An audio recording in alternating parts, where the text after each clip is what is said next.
Assalamualaikum warahmatullahi wabarakatuh. Perkenalkan, kami dari kelompok 9, kelas reguler CS 01 Sake 013 akan mempresentasikan tugas mata kuliah Pendidikan Agama Islam yang berjudul Syariah. Sebelum masuk ke pembahasan, saya akan memperkenalkan anggota kelompok terlebih dahulu. Pertama, ada saya Yulia Trika Prihantarani. Lalu yang kedua ada Maharani Yulia Sakti, dan yang ketiga ada Aji Gunari. Langsung saja kita masuk ke pembahasannya. Poin yang pertama itu definisi syariah. Secara etimologis, syariah berarti jalan tempat keluarnya air untuk minum atau jalan tenang untuk diikuti. Syariah menurut pengertian hukum Islam berarti hukum-hukum dan tata aturan yang disampaikan Allah Subhanahu wa Ta'ala agar ditaati oleh hamba-hambanya. Sementara itu, dalam makna terminologis, syariah diartikan sebagai segala ketentuan yang disyariatkan bagi hamba-hambanya, baik menyangkut ibadah, akidah, dan muamalah. Syariah sebagai sistem hukum. Ada 4 karakteristik yang menjadi produk pemikiran syariah. Yang pertama ada fiqh, yang berarti pengertian atau pengetahuan.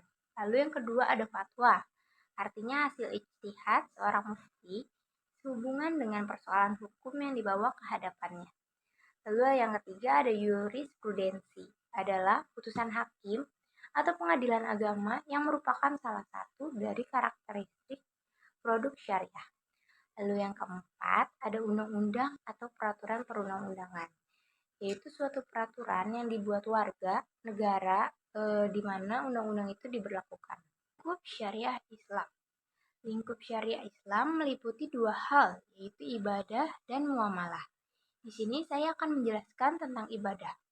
Ibadah adalah upaya mendekatkan diri kepada Allah dengan mentaati segala perintahnya, menjauhi segala larangannya, dan mengamalkan segala yang diizinkannya.